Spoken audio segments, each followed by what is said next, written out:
a abrir a sua Bíblia no Evangelho de Mateus, no Sermão do Monte, em que estaremos lendo um versículo do capítulo de número 6. Senhor nosso Deus, abençoa-nos, ó Pai, fala aos nossos corações, fala aos nossos entendimentos, que o Senhor possa realmente ministrar a cada um de nós e nos conduzir para que vivamos de uma maneira digna do Evangelho que temos pregado, uma maneira de viver que os homens, vendo as nossas boas obras, possam glorificar ao nosso Pai que está nos céus. De modo que nós possamos, dessa maneira, honrar ao Senhor em todo o nosso viver. No nome de Jesus Cristo. Amém e amém. Evangelho segundo Mateus, capítulo de número 6. E versículo de número 12. Um versículo que se encontra bem dentro da chamada oração dominical, ou também conhecida como a oração do Pai Nosso. No versículo 12 encontramos: e perdoa-nos as nossas dívidas, assim como nós temos perdoado os nossos devedores. E perdoa as nossas dívidas, assim como nós temos perdoado aos nossos devedores. Que Deus possa abençoar a sua palavra nas nossas vidas. O Sermão do Monte, que se encontra nos Evangelhos, é também conhecido como a constituição do reino de Deus. Nessa constituição, encontramos os princípios pelos quais devemos pautar a nossa vida se de fato cremos em Jesus Cristo e seguimos ao Senhor como discípulos do Senhor Jesus Cristo. Há muitas coisas que são faladas no Sermão do Monte. Há muitas coisas que foram ministradas por Jesus, tanto no Sermão do Monte como em outros momentos. As multidões e aos seus discípulos. Mas um dos princípios, talvez, que nós pudéssemos chamar fundamentais da vida cristã e do cristianismo, então, é o princípio do perdão. Spurgeon, que foi o príncipe dos pregadores, um pregador inglês, londrino, ele dizia que não perdoar é se autocondenar pela oração do Pai Nosso. Porque a oração do Pai Nosso diz: perdoa-nos como nós perdoamos. Uma maneira resumida de dizer. Outra forma de até falarmos é: perdoa-nos da mesma forma, na mesma intensidade, na mesma proporção que nós também perdoamos. A Bíblia nos diz: se nós não perdoarmos, nem tão pouco nós seremos perdoados. Então, de fato, o não perdoar condena a mim mesmo, condena a pessoa que não perdoa. O ato de perdoar é um ato, eu diria até inteligente, por parte de quem está perdoando. Eu já disse, e apenas para abrir aqui um parênteses, na língua portuguesa, a própria palavra perdão é uma palavra interessante, porque ela é oriunda da palavra perda, com o sufixo, que é superlativo ou aumentativo, o ão. Então, o perdão, de uma maneira literal, na nossa língua, é sofrer uma grande perda. De fato, quem não está disposto a perder, não consegue perdoar. Jesus, para nos perdoar, perdeu simplesmente sua própria vida, porque deu a sua vida por nós.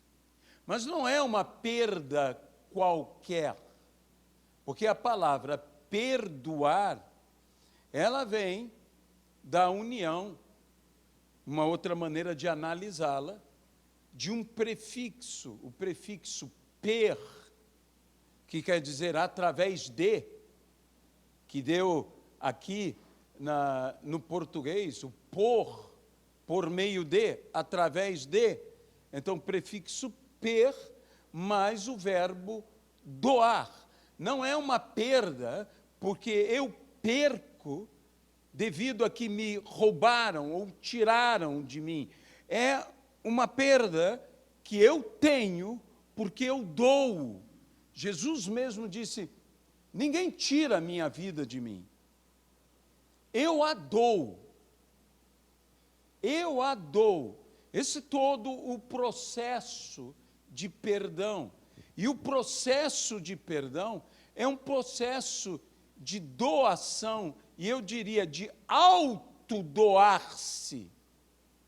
Se eu não me dou, se eu não me dou, se eu não me entrego, eu jamais perdoarei. Eu jamais, de fato, irei perdoar. Mas o que eu quero salientar, chamar a atenção, era a expectativa daquelas pessoas, inclusive dos discípulos de Jesus. E o discurso de Jesus, mesmo sendo um discurso extraordinário, em algumas coisas ele era um discurso que ia quase que frontalmente contra o desejo que havia naquelas pessoas. Nós estamos falando de um povo, o povo que estava ouvindo a Jesus, era um povo oprimido, um povo que vivia a invasão de outra nação em sua terra, com leis opressoras, com impostos terríveis, com injustiças graves. Por que você acha que na leitura dos evangelhos nós encontramos que Jesus pregava nos desertos e encontramos multidões, e às vezes até mesmo um número de pessoas impressionantes, como o texto da multiplicação dos pães e dos peixes diz, havia ali 5.000 homens. Porque havia uma quantidade de gente dessas numa região não urbana, numa região desértica, numa região com cavernas, numa região que mais parecia o que um esconderijo, porque era um esconderijo. As pessoas fugiam, muitas vezes dos centros, que nós chamaríamos centros urbanos, porque Roma era implacável. Uma das coisas que Roma fazia, e coloque-se no lugar de um pai, de uma mãe, de família, é que entrava nas casas e roubava, literalmente roubava as crianças. Jovens, rapazes, eram levados a remar nas galeras romanas. Eram entregues para viver em escravidão. E as meninas eram levadas para os prostíbulos de Roma, que se espalhavam por todo o Império Romano. Isso não era exclusivo da Palestina. Mas, além de tudo isto, havia uma família opressora, estrangeira, reinando sobre eles, que era a família de Herodes. O que você acha? Qual era o sentimento que deveria possivelmente mover o coração dessa gente? Eles estavam na esperança do Messias, e que o Messias o libertaria, e que o Messias venceria Roma. O que era a expectativa deles era uma expectativa de vingança. E você não pode nem condená-los, porque se coloque um minuto no lugar dessa gente. Era uma expectativa de vingança, de revanche, de dar o troco. Essa era a expectativa deles. Isso estava no coração de todos eles. Havia uma disposição no coração deles para até mesmo a guerra. Bastaria uma palavra, dizer vamos, e eles iriam. Por quê? Porque era um povo oprimido, era um povo que viu muita coisa injusta, era um povo que foi muito maltratado. Muito maltratado. Isso era tão real que havia como um ódio latente, especialmente num grupo chamado zelotes. A palavra zelote, ela significa de uma pessoa radicalmente zelosa. O zelote é um radical. É um radical político, um radical religioso, é um radical. Jesus tinha entre os seus discípulos um zelote. Um homem, e que muitas pessoas dizem, Jesus tinha um zelote, Jesus tinha alguém que era zeloso. Não, Jesus tinha um radical. Jesus tinha um radical, um camarada que dá uma oportunidade para ele que ele mata. Porque ele é um radical. Ele é um radical. Jesus teve que mudar esse homem. Jesus teve que transformar esse homem, como todos os seus discípulos tiveram que ser transformados. Para você ter uma ideia, a situação era tão grave, que quando houve uma questão histórica aqui, quando houve o cerco a Jerusalém, que o próprio Senhor Jesus havia falado, e não ficará pedra sobre pedra, que não venha a ser derrubada, se referindo ao templo, ao belíssimo templo, onde se olha, Senhor, que edificações, coisas lindas, e Jesus diz, não vai ficar pedra sobre pedra. E quando isso acontecer, corram, subam os montes, porque será terrível o que acontecerá, e ai das grávidas, neste dia. Foi algo realmente terrível. Houve uma crucificação após a queda de Jerusalém, uma crucificação em massa. Há narrativas do historiador judeu que servia a Tito na época, que Tito foi o general que atacou Israel, que atacou Jerusalém. Ele cita que mulheres grávidas foram crucificadas.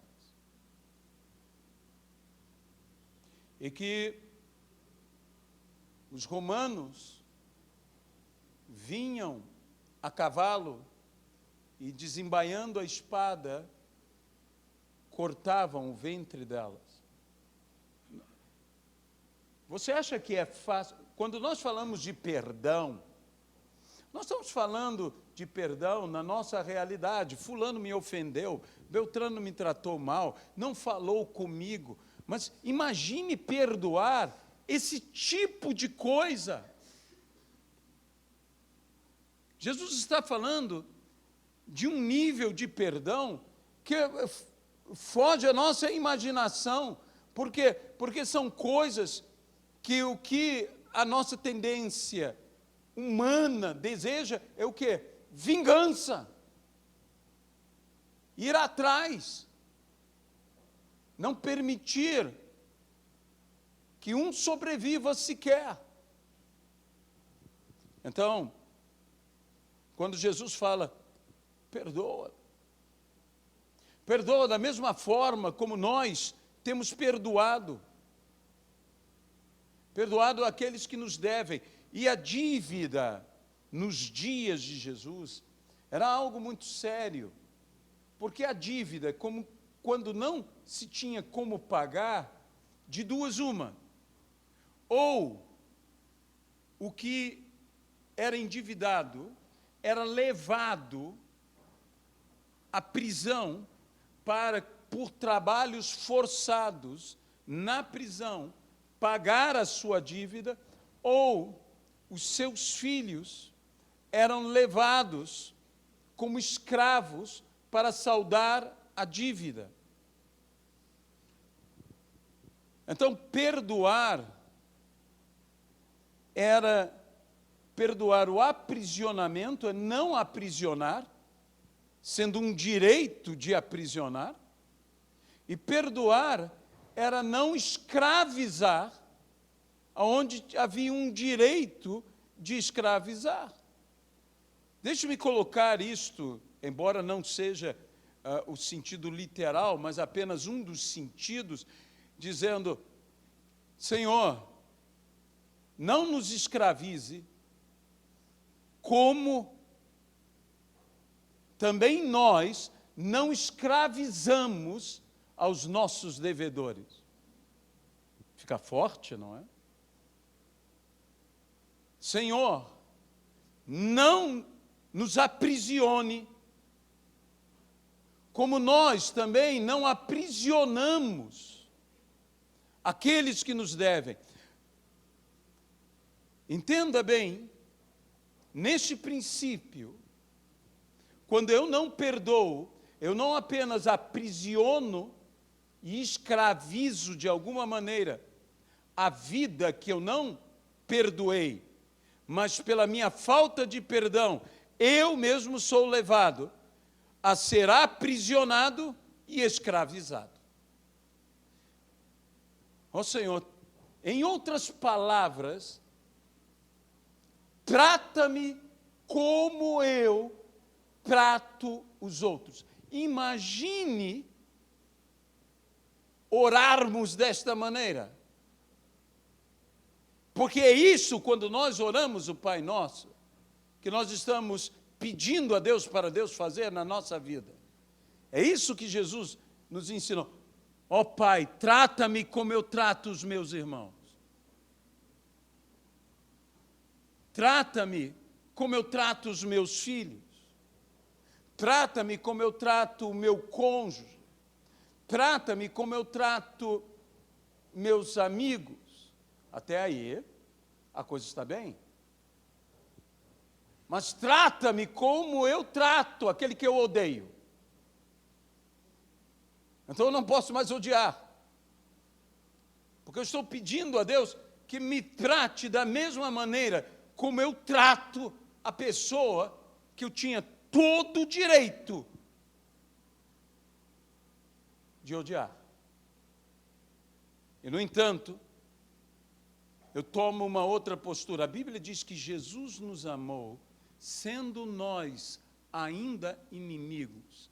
Meus irmãos, quando nós lemos, como tudo em nossa vida, nós temos nossa experiência de vida. Então, nós interpretamos segundo a nossa experiência e realidade de vida.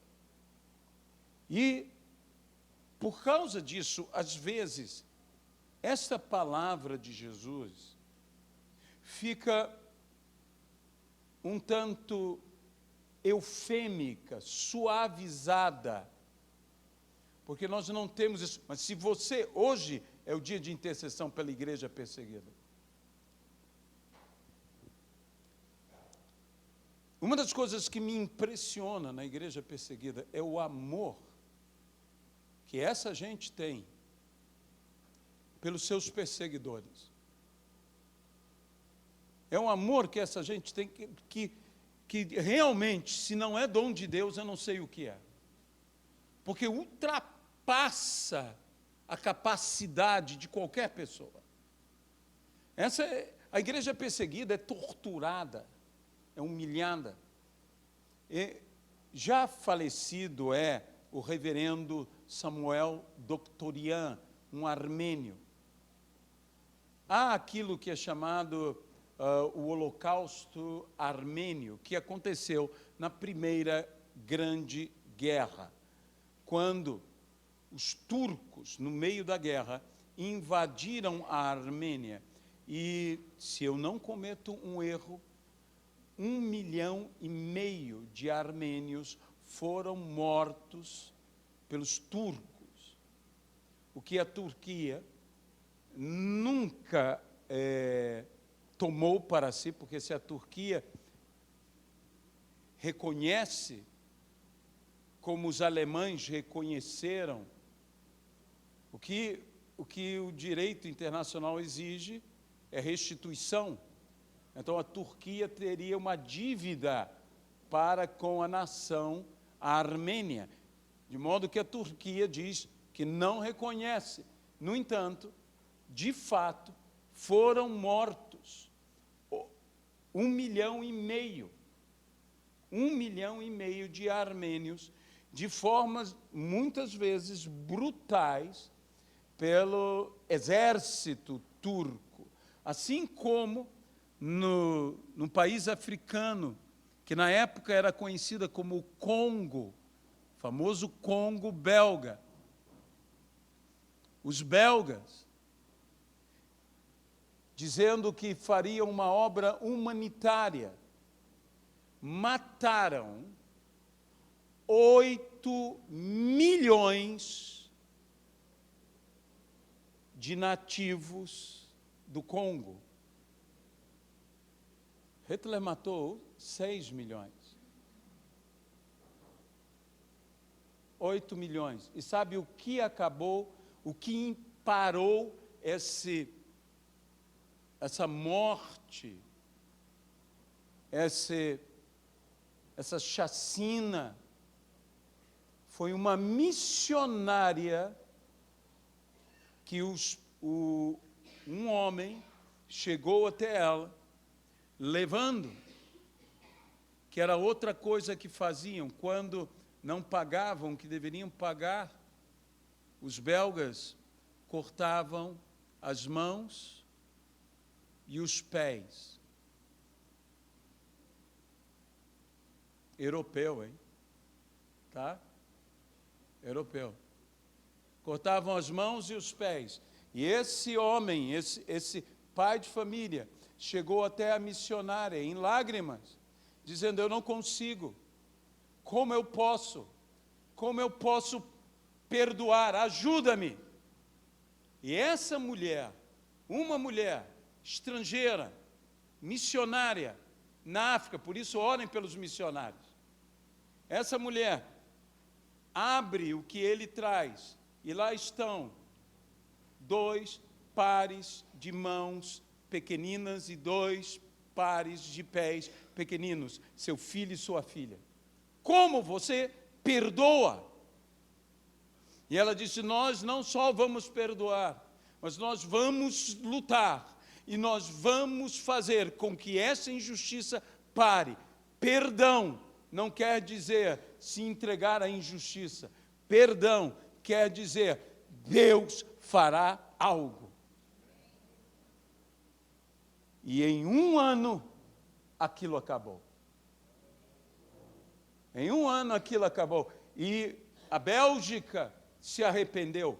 A Bélgica tomou uma postura. E muitos do Congo belga foram para lá.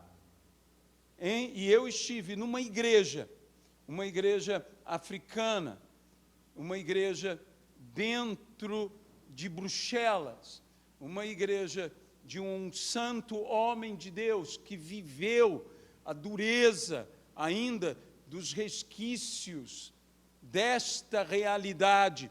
E ele foi para a Bélgica e hoje ele é pastor. É o pastor Guilain, né? Guilain. É um santo de Deus. E já há vários belgas e holandeses, homens e mulheres brancos, que frequentam a sua igreja. E hoje ele é um agente de Deus para ganhar almas em Bruxelas. Deus é Deus extraordinário. O reverendo Samuel Doctorian, um dia lhe perguntaram de onde vinha tamanha autoridade, de onde vinha tamanha unção. Claro, de Deus, mas ele disse, tudo na minha vida começou. Esse mover de Deus, as pessoas se convertendo. Um homem que pregou numa região, não estou seguro se do Cairo ou uma cidade próxima ao Cairo, pelo número de conversões, imagino que foi no Cairo. No meio da rua, e simplesmente 3.000 muçulmanos aceitaram Jesus Cristo. De onde vem uma unção como essa?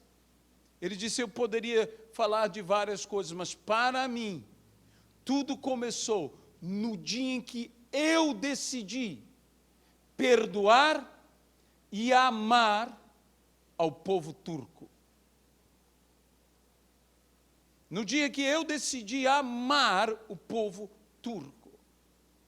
Nós tivemos uma experiência, na primeira vez que recebemos em nossa igreja, o reverendo Antoine Djibi, libanês de nascimento, morando na Jordânia.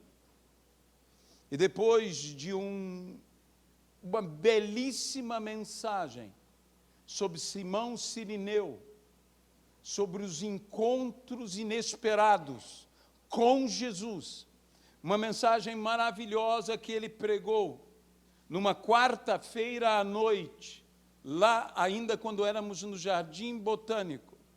Ele soltou uma palavra e disse, eu sou árabe de nascimento, eu sou libanês de nascimento.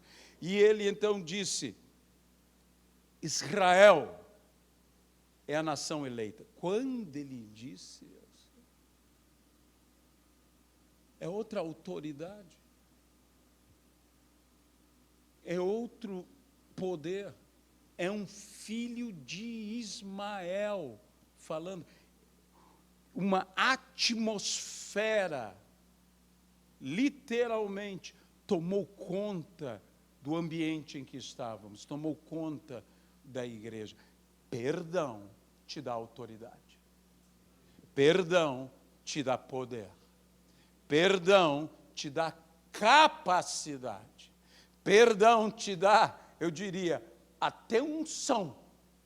Porque perdão é um princípio poderosíssimo. Não há cristianismo sem perdão.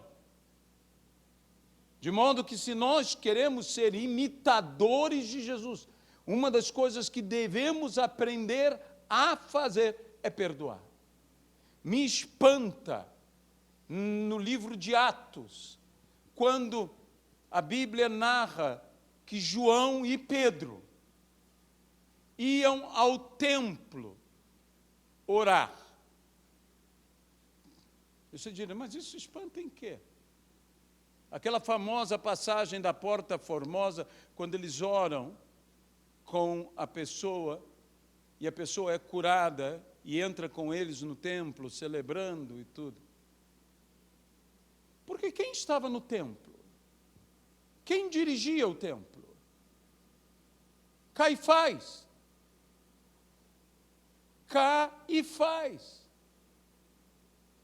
Os fariseus, os saduceus, estavam lá. Estavam lá aquelas pessoas que, algum tempo antes, e não muito tempo antes, algum tempo antes, gritaram: crucifiquem Jesus. E eles conseguiam ir lá. Eles conseguiam estar com aquela gente. Eles conseguiam olhar Caifás. Você já imaginou o que deve ter sido isso? Eles iam para lá. Como eles conseguiam isso? Eu não sei. No meu temperamento, eu acho que se eu visse Caifás, eu iria querer pular no pescoço de Caifás. Mas como? Pedro tinha um gênio. Não vamos dizer que eles eram gente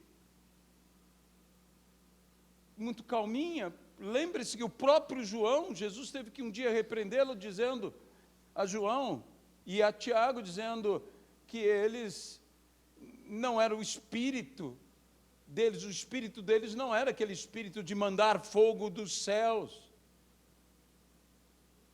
Por isso, chamam de Boanerges. Não, vocês não, filhos do trovão, que desejam o quê? Mandar fogo dos céus sobre os samaritanos. Jesus disse: esse não é o seu espírito. Não era o espírito, mas era o desejo. E, meus irmãos, nós temos desejos que vão contra o nosso espírito. O apóstolo Paulo fala isso: querer fazer o bem está em mim.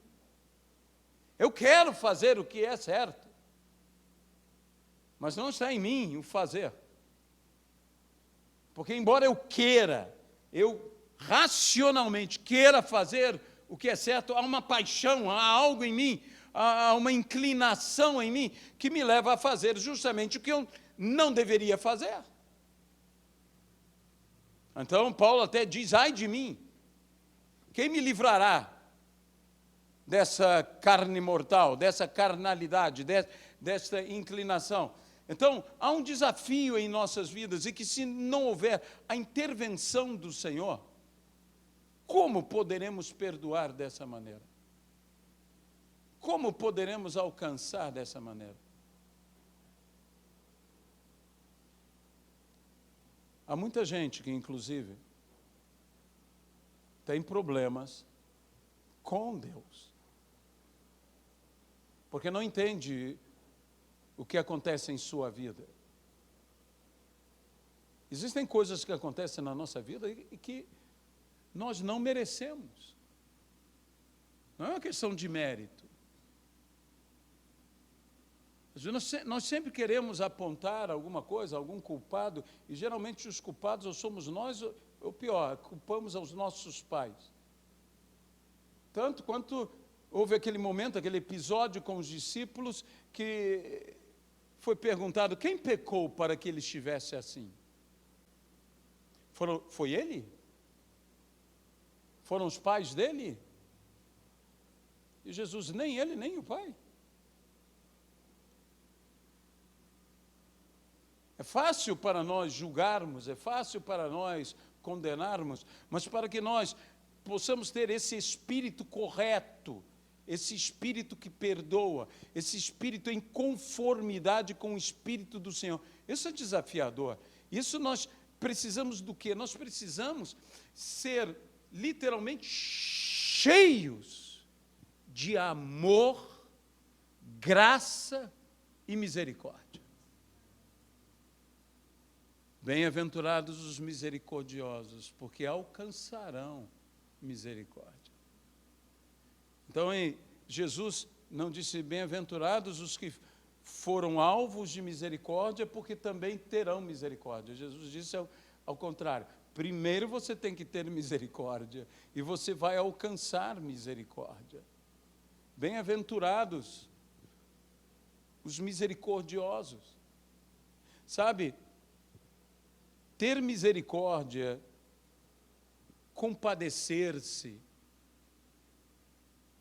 misericórdia de quem eu amo, misericórdia de quem eu quero bem, compadecer-se de quem eu gosto. Isso não é desafiador, porque eu amo, porque eu quero bem. Mas Quando tenho misericórdia de quem, eu não digo nem que eu odeio, eu digo apenas que eu não amo. Quando me compadeço daquele que não é nada para mim. Quando eu tenho compreensão e eu, volto a dizer, eu perdoo. Porque perdoar um filho, perdoar, às vezes, em questão conjugal, a coisa fica um pouco diferente. Perdoar o cônjuge, às vezes, é desafiador. Mas todo cônjuge tem que entender uma coisa: se você não perdoar, nem tampouco Deus te perdoará. E pior, o que a Bíblia diz, não é apenas que Deus não perdoará, Deus vai te perdoar da mesma maneira que você perdoa. Se você perdoa daquele jeito que perdoa, mais ou menos, e que você joga a cada oportunidade tudo de novo, e novamente se revolta na mesma intensidade, veja bem, eu quero abrir um parênteses aqui e dizer uma coisa. As pessoas dizem, quem perdoa, esquece. De fato, como disse um pregador uma vez, isso não é perdão, isso é amnésia, é outra coisa. Não é esquecer, é que mesmo que você se lembre, isso não te afeta, isso não te revolta, porque não tem mais poder sobre você. Por quê? Porque você, de fato, liberou o perdão, e por causa disso, você foi liberado. Gente, eu não preciso nem citar a Bíblia, embora a Bíblia fale sobre isso, mas a própria ciência fala sobre isso. Mágoa enferma a pessoa. Mágoa, sabe, existem estudos sérios, científicos, embasados, que mostram que sentimentos causam doenças. E uma doença que está altamente ligada à falta de perdão é câncer. Existem estudos mesmo de universidades no mundo, universidades seríssimas, que falam exatamente isso. A mágoa foi tão profunda que causou um câncer na pessoa. Saiba disso. Perdoar faz muito mais bem a quem perdoa do que a quem é perdoado. É uma questão de inteligência. Nós temos que fazer bem. Existem coisas que você diz, não vale a pena. Não vale a pena. Não vale a pena essa preocupação, não vale a pena esse rancor, não vale a pena esta mágoa, não vale a pena esta ira. Não. Você está passando mal, você está ficando mal, você está enfermando, o teu coração está pesado e daqui a pouco a tua pressão está alta e daqui a pouco você começa a ter uma falência cardíaca e tudo isso por quê? Não vale a pena isto. Nós não podemos entrar por esse caminho. Jesus disse, se livra disso. Perdoe, deixe isto. Não carregue esse fardo com você.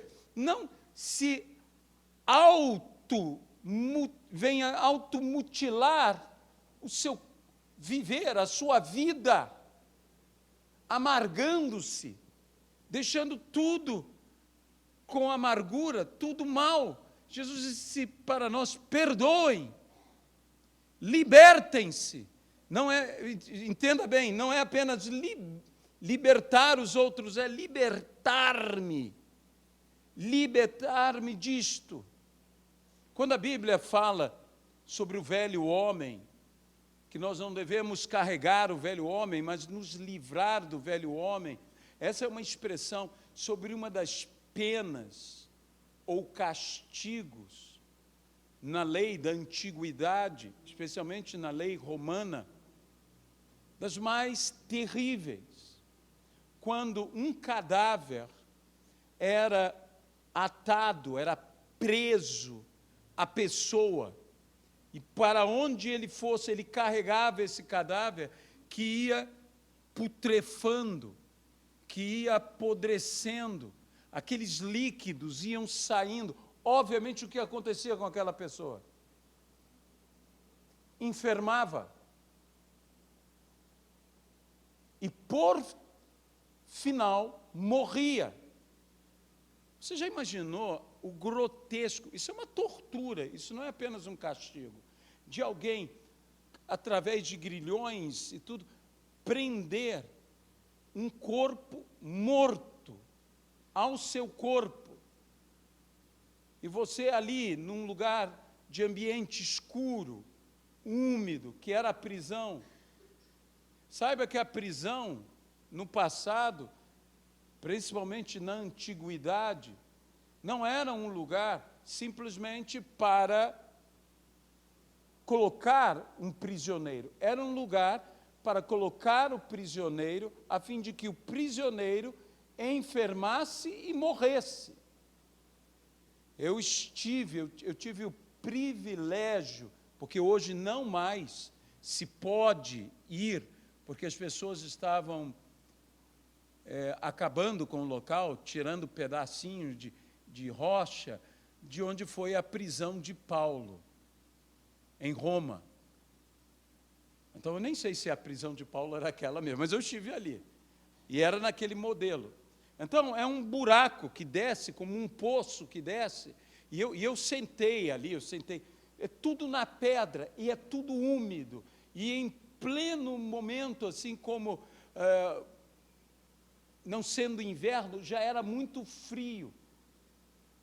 Ali havia muita umidade, ali havia escuridão, ali havia todo o ambiente não salutar, de modo que esperava-se o quê? Que enfermassem, e geralmente eles morriam de pneumonia naquele lugar. Essas prisões, quando a Bíblia fala que liberemos as pessoas, está falando desse tipo de prisão, desse lugar horrível, desse lugar tenebroso. Muitos deles adquiriam lepra, porque tudo ia baixando, sua imunidade ia terminando e tudo. Não fique numa prisão como essa. Falta de perdão é isto. Você fica aprisionado, você fica prisioneiro nesse lugar úmido, nesse lugar insalubre, nesse lugar que te faz mal. É hora de aprendermos, de uma vez por todas, a perdoar. E eu volto a dizer, porque isso para mim é o mais importante, eu não liberto apenas a pessoa que eu estou perdoando, acima de tudo, eu me liberto. Eu não quero carregar isso, eu não quero sofrer com isso, eu não quero, de forma nenhuma, trazer essas consequências nefastas sobre a minha vida. E eu peço a você, seja inteligente. Eu sei que há pessoas que não será uma tarefa fácil perdoar, mas Jesus, tudo o que Ele falou, Jesus viveu, porque na cruz do Calvário, crucificados por aquelas pessoas, as pessoas blasfemando contra Ele, as pessoas cuspindo nele, as pessoas que bateram nele, as pessoas que socaram, espancaram, arrancaram, porque os judeus e o mundo antigo, as pessoas usavam barba, estão voltando a usar agora, usavam barba. Sabe o que eles faziam com um prisioneiro que ia ser crucificado? Eles agarravam a barba e tiravam ela na mão, doía, sangrava, o rosto ficava deformado. O rosto de Jesus deve ter ficado completamente deformado, porque não somente por esse sangue, não somente por essa dor, mas pelos socos. Homens grandes, homens fortes, socaram Jesus, esbofetearam o Senhor, cuspiram no Senhor. E eu imagino um momento quando Cristo foi crucificado. Por quê? Porque os romanos estavam acostumados a serem amaldiçoados. Maldito seja você, maldito seja toda a sua descendência, maldito, Deus te castigue. Por quê? Porque eles estavam ali, eles eram mordidos, eles eram cuspidos, eles eles eram xingados, mas naquele dia eles pegaram um prisioneiro, naquele dia eles pegaram Jesus, e quando eles colocaram Jesus sobre o madeiro, Jesus não cuspiu, Jesus não os amaldiçoou, Jesus não os xingou, Jesus não clamou por vingança. Eu creio que aquela gente ficou altamente perturbada. Por quê? Porque eles estavam acostumados. A crucificação era uma prática, era uma pena capital. E de repente, quando eles erguem Jesus, eles ouvem: Pai, perdoa-os. Eles não sabem o que fazem. Eles não sabem o que fazem. Meus irmãos, perdoar é abrir mão, eu direi assim, da vingança que você tem direito. Nós estamos tratando de perdão apenas de coisas pequenas. Eu estou falando de coisas sérias, que você tem todo o direito, mas você abre mão do seu direito. Você diz: não, eu não vou exigir o que eu tenho direito. E isso, eu digo, é necessário o sobrenatural de Deus. Porque o nosso senso de justiça, de vingança, de vindita, que é essa vingança justa. Porque vingança nem sempre é justa. Nós temos que viver o cristianismo. Sabe o seguinte, não é conhecendo doutrinas que você vive o cristianismo. Você vive o cristianismo conseguindo perdoar. Isso é viver o cristianismo. Quem perdoa é cristão. E se você não perdoa, é melhor você rever o tipo de cristianismo que você está vivendo. Nós temos que perdoar. Senhor Deus Todo-Poderoso, nós clamamos ao Senhor misericórdia. Como outro texto na Bíblia nos diz, não nos trate como merecemos ser tratados. Que o Senhor nos dê um coração misericordioso, compassivo, perdoador. Que nós possamos seguir os passos de Jesus e perdoar de todo o nosso coração. Dá-nos, Senhor, vivermos um evangelho e um evangelho verdadeiro. Capacita-nos a perdoar. Talvez hoje, no nome de Jesus, haja pessoas aqui que estejam se lembrando de algumas outras pessoas e que elas necessitam de perdoar. Libere perdão para que seja liberada a você na proporção que você mesmo libera essas vidas. Haja libertação no nosso meio pelo ato de perdoar. Capacita-nos a isto, Senhor.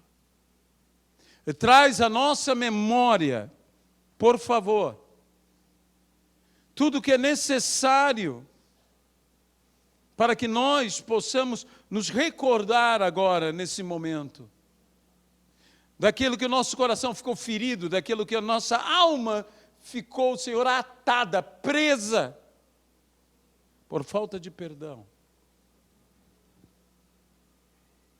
Leva-nos a perdoar, ajuda-nos para que perdoemos, e perdoemos não de boca, perdoemos de coração, perdoemos em verdade.